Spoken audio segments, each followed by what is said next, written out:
الذین یأکلون الربا، وہ لوگ جو سود کھاتے ہیں، لا یقومون، وہ نہیں اٹھیں گے قیامت کو، وہ لوگ جو سود کھاتے ہیں وہ نہیں اٹھیں گے قیامت کو، الا مگر کما یقوم الذی یتخبطہ الشیطان من المس، مگر اس شخص کی طرح، مگر اٹھیں گے اس شخص کی طرح جس کے ہوش و حواس کھو دیے ہوں جنات نے لپٹ کر،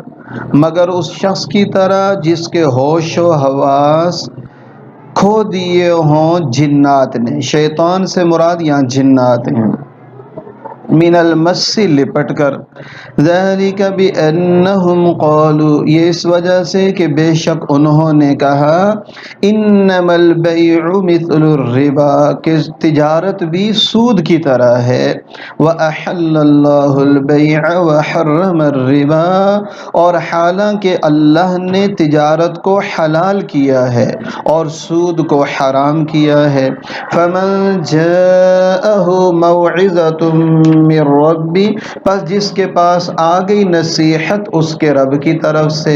فانتہا، اور وہ باز آ گیا، وہ رک گیا، فلہ ما سلف، تو اسی کے لیے ہے جو پہلے ہو چکا، وامرہ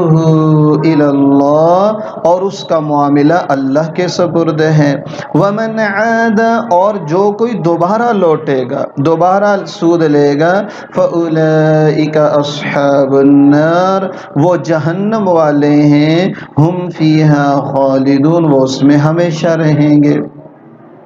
یمحق اللہ الربا، اللہ تعالیٰ سود کو مٹاتے ہیں، ویربی الصدقات، اور صدقات کو بڑھاتے ہیں، واللہ لا یحب، اور اللہ تعالیٰ پسند نہیں فرماتے،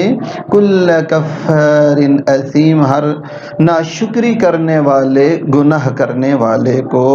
ان الذین آمنوا، بے شک وہ لوگ جو ایمان لائے، وعملوا الصالحات، اور نیک اعمال کیے، واقاموا الصلاۃ، اور نماز قائم کی، وآتوا الزکاۃ، اور زکوٰۃ دیتے رہے، لہم اجرہم عند ربہم، ان کا اجر ان کے رب کے پاس ہے، ولا خوف علیہم ولا هم یحزنون، ان پر کوئی خوف نہیں ہوگا اور نہ وہ غمگین ہوں گے۔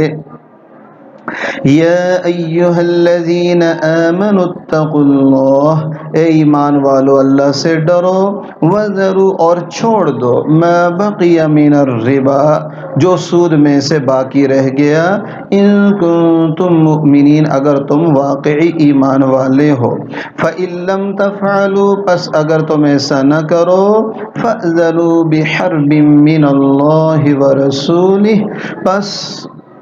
تیار ہو جاؤ لڑائی کے لیے اللہ سے اور اس کے رسول سے، وَإِن تُبْتُمْ، اور اگر تم توبہ کر لو، فَلَكُمْ رُؤُوسُ أَمْوَالِكُمْ، تو تمہارے لیے ہیں تمہارے اصل مال، لَا تَظْلِمُونَ، تم کسی پر ظلم نہ کرو، وَلَا تُظْلَمُونَ، اور تم پر بھی ظلم نہیں کیا جائے گا۔ آج کا جو ہمارا سبق ہے یہ ربا، سود سے متعلق ہے۔ اس سے پہلے خرچ کے فضائل تھے، جس میں آدمی دوسرے کی خیر خواہی کرتا ہے اور اس کی ضرورت کو پورا کرتا ہے، اللہ کے لیے اپنا مال خرچ کرتا ہے، یہ انسانیت کی خیر خواہی کا جذبہ ہوتا ہے۔ اس کے مقابلے میں ایک سود ہے جو اس خرچ کرنے کا، صدقات و خیرات کا بالکل برعکس ہے، یہ امیر کو امیر تر بنانے والا اور ظاہری طور پر غریب کو غریب تر بنانے والی چیز ہے، تو اس لیے خرچ کے مسائل کے بعد بالکل اس کے برعکس سود کو بیان کیا کہ خرچ کرنے کی کتنی فضیلت ہے اور سود کے ذریعے دوسروں کا مال سمیٹنے کی کتنی زیادہ مذمت ہے۔ سود کس کو کہتے ہیں ربا؟ تو دیکھیے، بغیر عوض کے مشروط زیادتی، سود کی تعریف ہے بغیر عوض کے مشروط زیادتی، مشروط اضافہ، یہ دو شرطیں ہیں سود بننے کے لیے، ایک تو جو آپ اضافہ لے رہے ہیں وہ بغیر عوض کے ہو، اور دوسرا وہ اضافہ شرط رکھا گیا ہو، چاہے بول کر ہو، چاہے اس ادارے اور علاقے کا رواج بن جائے، یہ دونوں شرط میں شامل ہو جاتے ہیں۔ تو اگر بغیر عوض کے نہیں ہے تب بھی سود نہیں ہے، اگر مشروط نہیں ہے تب بھی سود نہیں ہے۔ دیکھیے، ایک چیز ہے، ایک آدمی نے مین بازار سے لی ہے، بڑے بازار سے، اور وہاں اس کو 100 روپے کی ملی ہے، وہ لے کر اس کو کسی گاؤں دیہات میں لے جاتا ہے، وہاں فروخت کرتا ہے دکان پہ، وہ 120 130 کی لگے گی، تو یہ اضافہ بغیر عوض کے نہیں ہے۔ اسی چیز کے اخراجات یہاں 100 روپے تھے اور تھوڑا دور جا کے 130 روپے لگ گئے، جس میں دکان کا کرایہ، راستے کا کرایہ، وقت ہے، بل ہیں وغیرہ ذالک۔ البتہ شریعت نے کتنی آسانی رکھی ہے، جو آدمی یہاں سے چیز لے 100 روپے کی، آگے جا کے دور دراز علاقوں میں فروخت کرے 150 کی، تو یہ نہ کہے کہ یہ میں نے 150 کی خریدی ہے، بلکہ یہ کہے مجھے 150 میں پڑی ہے، یوں کہے مجھے 130 میں پڑی ہے، تو یہ بالکل سچ ہو جائے گا، کیونکہ اس کا وقت بھی قیمتی ہے، اس کا کرایہ بھی لگتا ہے، دیگر ضروریات بھی شامل ہیں، وہ یوں کہا کرے کہ مجھے اتنے میں پڑی ہے، اس کو ہم بغیر عوض کے نہیں کہہ سکتے۔ اور دوسرا، جہاں اضافے کی شرط ہو تو تب زیادتی سود بنتی ہے، جیسے عام طور پر بینکنگ میں ہوتا ہے، اور بعض لوگ قرض بھی اس طرح دیتے ہیں۔ اس کے مقابلے میں ایک آدمی کو ہم نے 100 روپیہ دیا اور واپسی بھی طے ہو گیا، 100 روپیہ واپس دیا جائے گا، جیسے عام طور پر ہمیں آپس میں رشتہ داروں میں قرض کا لین دین ہوتا رہتا ہے۔ 1,00,000 روپیہ دیا، لاکھ ہی لے لیا، یہ سود نہیں ہے۔ البتہ اگر ایک آدمی کہتا ہے آپ نے مشکل میں میرا ساتھ دیا، لہٰذا 5,000 یہ میری طرف سے آپ کے لیے تحفہ ہے، تو یہ سود نہیں ہے، یہ حسن قضا ہے، اور یہ اچھے طریقے سے ادا کرنا ہے، لہٰذا اس میں کوئی سود نہیں آتا ہے۔ تو سود کے لیے دو چیزیں ضروری ہیں، بغیر عوض کے زیادتی ہو اور مشروط زیادتی ہو، تو پھر یہ سود بن جاتا ہے۔ 100 روپے کے بدلے میں 110 کی شرط لگانا، لاکھ کے بدلے 1,05,000 کی شرط لگانا، تو یہ بغیر عوض کے بھی ہو جائیں گے، کیونکہ لاکھ کا بدلہ لاکھ ہو گئے، تو یہ 10 کس چیز کے ہیں، اور آپ نے شرط بھی رکھ دی۔ اور اگر شرط نہیں ہے، بالکل اتنا ہی لین دین طے ہوا ہے، اور ایک آدمی خوشی سے دے دے بغیر شرط کے، تو وہ حسن قضا میں شامل ہے اور یہ سود میں شامل نہیں ہے۔ وہ لوگ جو سود کھاتے ہیں، پہلے اللہ نے ان کی مذمت بیان کی ہے۔ اللہ فرماتے ہیں وہ قیامت کے دن ایسے کھڑے ہوں گے جس طرح وہ آدمی کھڑا ہوتا ہے دنیا میں جس کو جنات آئے ہوں، اس کی حرکات جو ہیں وہ پاگل دیوانوں کی طرح ہو جاتی ہیں، وہ آدمی ہوش و حواس میں نہیں رہتا، اس کو اپنے کپڑوں کا ہوش نہیں رہتا۔ دنیا میں ایسے جنون والے لوگ گزرے ہیں۔ تو قرآن پاک یہ بتانا چاہتا ہے کہ دیکھو، سود خور میشر میں پاگل ہو کر، مجنون ہو کر، دیوانہ ہو کر، نیم بے ہوشی کی صورت میں اٹھیں گے۔ اور اس میں اشارہ ہے کہ دیکھو، بعض بے ہوش آدمی تو چپ چاپ پڑے رہتے ہیں۔ ایک آدمی بے ہوش ہو گیا، اس کو ہوش ہی نہیں ہے، بالکل نیچے پڑا ہوا ہے اور بالکل خاموش ہے، نہیں، اللہ فرماتے ہیں یہ صرف بے ہوش نہیں ہوگا، یہ اس پاگل کی طرح ہوگا جس پر جنات آئے ہوئے ہوں، وہ منہ سے بکواس کر رہا ہو، ہذیان بک رہا ہو، مجنونانہ حرکتیں کر رہا ہو۔ اللہ فرماتے ہیں جتنے سود کھانے والے ہیں سب کے دن، قیامت کے دن یہ حال ہوگا۔ اور دوسری بات یہ فرمائی کہ دیکھو، جرم اور سزا میں ایک مناسبت ہوتی ہے۔ اللہ کے ہاں جتنی بھی سزائیں نا، ان کا جرم کے ساتھ ایک خاص تعلق ہے۔ یہ جتنے لوگ سود کھاتے ہیں، قیامت کے دن چونکہ دنیا میں یہ سود خور پیسے کی حرص و ہوس میں اس قدر مدہوش ہیں کہ نہ کسی غریب پر رحم آتا ہے، نہ کسی کی شرم ان کو مانے ہوتی ہے۔ یہ در حقیقت بے ہوشی والی زندگی ہے، کہ ایک آدمی لاکھ دے کر 1.5 لاکھ لے رہا ہے، اور جس بیچارے نے لاکھ لیا تھا انتہائی مجبوری میں، تو وہ کس طرح اور قرض کے نیچے دب گیا۔ تو جس طرح یہ دنیا میں پیسے کے پیچھے پاگل دیوانہ تھا، کل قیامت کے دن اللہ رب العزت اس کو پاگل دیوانوں کی شکل میں ہی کھڑا کر دیں گے، جو ایک ذلت والی چیز ہوگی۔ اور دوسرا یہ ہے یہاں سود کھانے کا ذکر ہے، یہ عرف کی بات ہے، محاورے پر قرآن اترا ہے، صرف کھانا مراد نہیں ہے، سود کا استعمال مراد ہے۔ عام طور پر آدمی گھریلو ضروریات کے لیے لیتا ہے، اس لیے کھانے کا ذکر فرما دیا، ورنہ اس میں مکان بھی ہے، پہننا بھی ہے، اور کسی بھی اعتبار سے جو آدمی سود لیتا ہے وہ اس میں شامل ہے۔ اور اس کے بعد یہ فرمایا کہ انہوں نے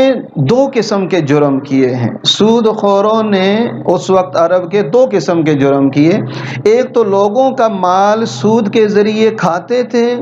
اور دوسرا اس کو حلال بھی سمجھتے تھے، تو یہ ڈبل جرم ہے۔ ایک آدمی ایک گناہ کرے اور گناہ کو گناہ سمجھے، خود کو گناہ گار سمجھے، برا سمجھے، تو یہ کبھی توبہ بھی کر لے گا اور یہ کفر تک بھی آدمی کو نہیں پہنچاتا، کیونکہ جرم کو جرم تو سمجھ رہا ہے۔ یہ لوگ سود بھی کھاتے تھے اور اس کو حلال بھی کہتے تھے، اور کہتے تھے دیکھو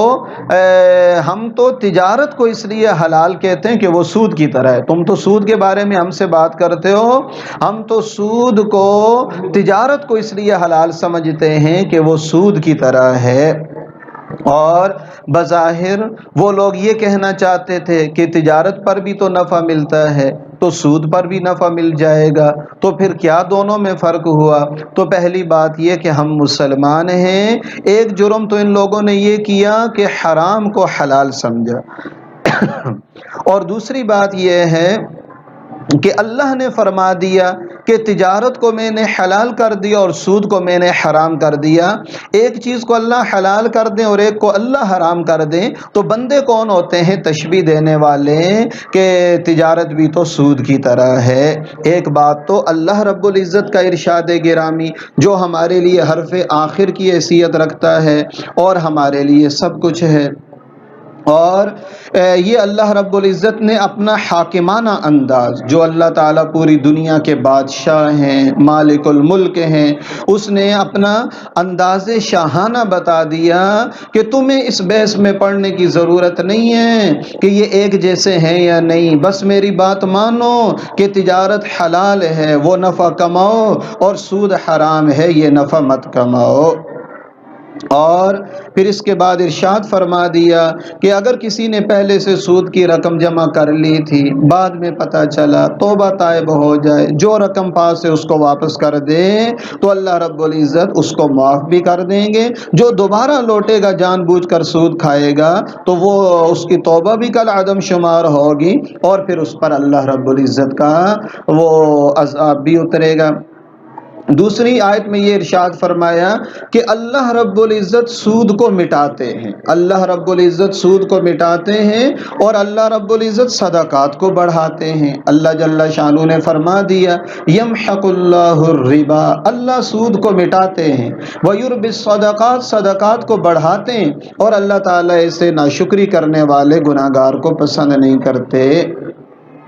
دیکھیے سود اور صدقہ، جیسے پہلے بتایا تھا، پہلی آیتیں صدقے کے بارے میں تھی، یہ سود کے بارے میں، بظاہر دونوں ایک دوسرے کی بالکل متضاد ہیں، ضد ایک دوسرے کی، اور عقل یہ کہتی ہے کہ سود سے مال بڑھ گیا، 100 کے بجائے 110 ہو گیا، صدقے سے مال گھٹ گیا، 10 روپے اس نے خرچ کیے، 100 کے بجائے 90 ہو گیا، لیکن اللہ جل شانہ کی بات سچی ہے، ہماری نظر جھوٹی ہے، اور اسی کو کہتے ہیں کہ اپنی نظر کو جھٹلانا ہے اور اللہ رسول کی خبر کو ماننا ہے۔ بظاہر دیکھنے والے کو سود بڑھتا ہوا نظر آتا ہے، صدقے سے مال گھٹتا ہوا نظر آتا ہے، لیکن اللہ کا پاک کلام یہ کہہ رہا ہے کہ دیکھو اللہ سود کو مٹاتے ہیں اور اللہ صدقات کو بڑھاتے ہیں۔ کیسے بڑھاتے ہیں؟ ایک تو آخرت میں یہ جو خرچ کرے گا آدمی اللہ کے نام پر، یہ ایک کے بدلے کم از کم 10 یا 700 تک اللہ تعالیٰ بڑھا چڑھا کر عطا فرمائیں گے، جیسے پیچھے گزر بھی چکا ہے۔ اور دوسری بات یہ ہے کہ اللہ رب العزت اس کو اپنے مال کی برکتیں بھی دنیا میں عطا فرمائیں گے۔ آدمی تو سب کچھ کرتا ہے سکون کے لیے، اطمینان کے لیے اور خوشحالی کے لیے، سود خوروں کو کبھی خوشحالی نصیب نہیں ہو سکتی، سود کو اللہ مٹا کے رکھ دیتے ہیں، اور جس مال میں سود ہو جاتا ہے وہ مال بھی ہلاک ہو جاتا ہے، ساتھ دوسرا مال بھی لے جاتا ہے۔ یہی بات ہے کہ جتنے لوگ سٹے کے کاروبار کرتے ہیں، بڑے بڑے کروڑ پتی اور سرمایہ دار، دیکھتے ہی دیکھتے وہ فقیر اور دیوالیہ بھی بن جاتے ہیں۔ جو حرام کام کرتے ہیں، جوا کھیلتے ہیں، ایک نہ ایک دن یہ لوگ ضرور جو ہے وہ غربت کا شکار ہو جاتے ہیں۔ اور علماء لکھتے ہیں، حضرت معمر رحمہ اللہ فرماتے ہیں، ہم نے اپنے بڑوں سے سنا ہے سود خور پر 40 سال نہیں گزرنے پاتے مگر یہ کہ اس کا مال ضرور ضائع ہو جاتا ہے۔ 40 سال کے اندر اللہ تعالیٰ سود کا مٹا ہوا ہو دینا آدمی کو آنکھوں سے دکھا دیتے ہیں، اور صدقے کے ذریعے سے مال کا بڑھنا اللہ رب العزت اپنی آنکھوں سے دکھا دیتے ہیں۔ اور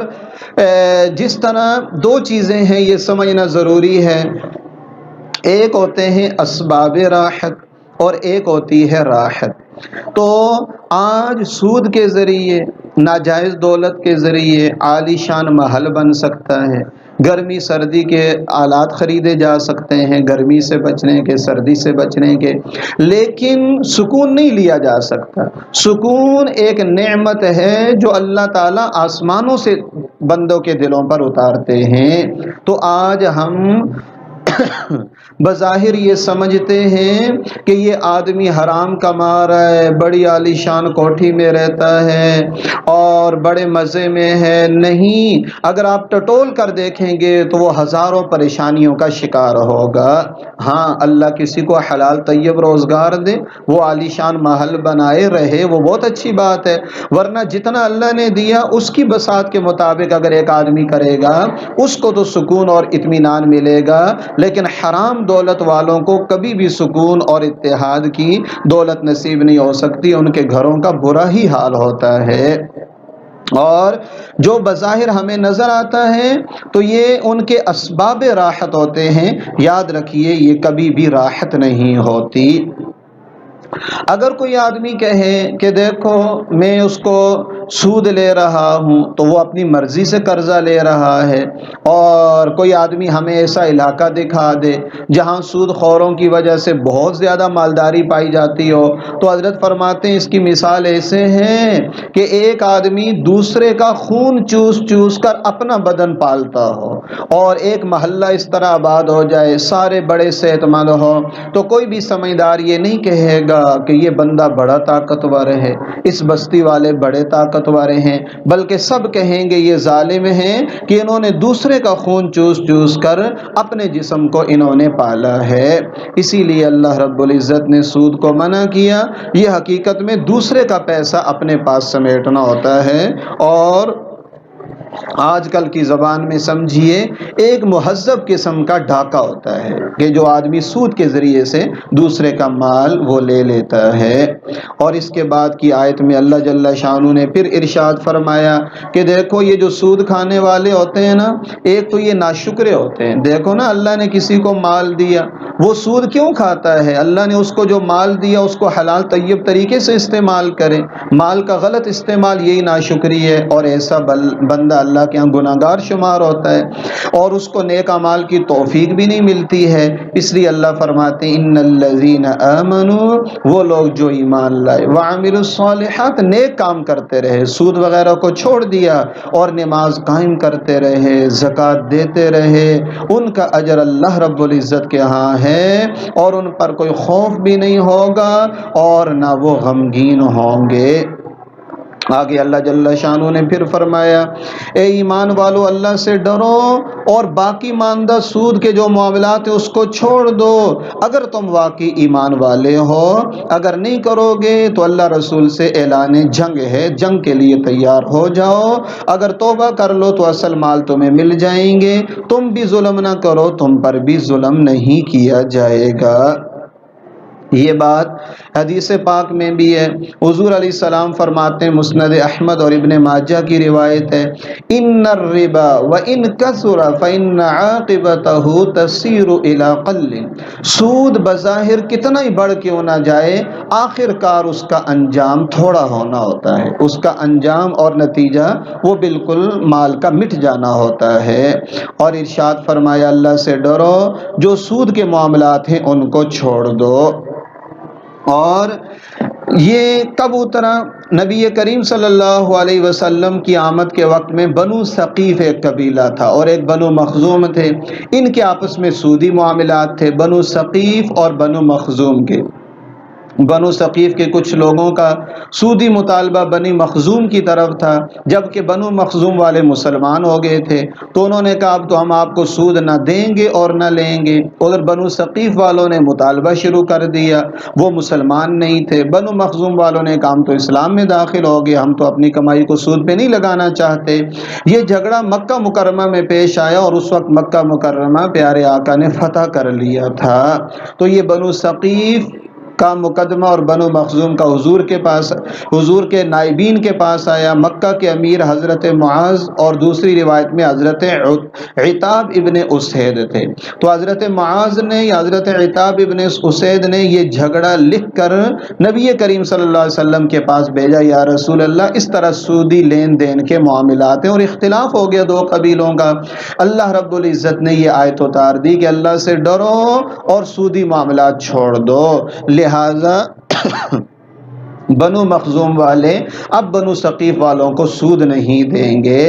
اور البتہ جو اصل رقم انہوں نے دی ہوئی ہے رأس المال وہ ان کو واپس مل جائے گا۔ تو جب ایک آدمی نے 1,00,000 دیا وہ اس کو واپس مل گیا تو اس پر تو کوئی ظلم نہیں ہوا۔ تو تم ظلم نہ کرو کہ سود نہ لو، تم پر بھی ظلم نہیں کیا جائے گا کہ تمہارا اصل سرمایہ تو تمہیں واپس ہی مل جائے گا۔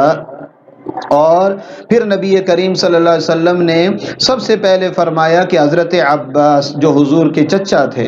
ان کا بہت بھاری سود تھا جو غیر مسلموں سے لینا تھا۔ حضور نے فرمایا میں سب سے پہلے اپنے چچا کے سود کو ختم کرتا ہوں، اصل سرمایہ لیا جائے گا، میرے چچا جان جو ہیں وہ بھی سود نہیں لیں گے، اور اس کو بھی حضور نے ختم کر دیا اور اصل راس المال وہ واپس لے لیا گیا۔ اور اس کے بعد فرمایا کہ عام طور پر جو سود کی رقم ہوتی ہے اللہ رب العزت اس کو تنگی کی طرف لے آتے ہیں۔ ایک تو اس وجہ سے کہ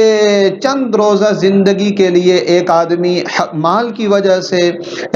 جنت کی دائمی نعمتوں سے محروم ہو جاتا ہے، اور دوسری بات یہ کہ دنیا میں برکت سے ایک آدمی محروم ہو جاتا ہے۔ اور فرماتے ہیں یہ برکت کا لفظ ایسا ہے کہ غیر مسلموں کی ڈکشنری میں نہیں ہے، اور اس سے ہمارے اندر بھی سرایت کر گیا۔ دیکھو ہم بھی کہتے ہیں کثرت سے مسئلہ حل ہوگا، جبکہ مسلمانوں کا اصل مسئلہ وہ برکت سے حل ہوتا ہے۔ کثرت بھی اللہ عطا فرمائے، لیکن اس کے اندر اگر برکت ہوگی تو گھر میں برکتیں ہوں گی، اعمال میں برکتیں ہوں گی، کھانے کے بعد عبادت کو جی چاہے گا اور دعا مانگنے کو جی چاہے گا، اللہ کی طرف رجوع کرنے کو جی چاہے گا۔ تو اس لیے سود جیسے معاملات سے اور ان حرام چیزوں سے اپنے آپ کو بچانا ضروری ہے۔ اللہ رب العزت اور دو گناہ ایسے ہیں جن پر اللہ کا اعلان جنگ ہے۔ آپ دیکھیے کتنا خطرناک ہے۔ ایک تو سود کھانے والوں کے خلاف اللہ تبارک و تعالی کا اور اللہ کے رسول کا اعلان جنگ ہے، اور جو اللہ رسول سے جنگ کرے گا تو وہ یقیناً ہارے گا، اس کے لیے تو جیت ہے ہی نہیں ہے۔ اور دوسرا من عاد لی ولیا فقد آذنتہ بالحرب، اللہ فرماتے ہیں جس نے میرے کسی دوست کو تکلیف پہنچائی، اللہ کے ولی کو تکلیف پہنچائی، اس کے خلاف بھی میرا اعلان جنگ ہے۔ حدیث قدسی میں ہے من عاد لی ولیا فقد آذنتہ بالحرب، جو کسی میرے دوست کے ساتھ دشمنی کرے گا اس کا بھی میں اس کے ساتھ میرا اعلان جنگ ہے۔ اللہ تبارک و تعالی ہمیں سود کی اور اس طرح کی ناجائز آمدن کی نحوست سے بچائے، اور اللہ رب العزت ہمیں حلال طیب روزگار نصیب فرما دے۔ وآخر دعوانا ان الحمد للہ رب العالمین۔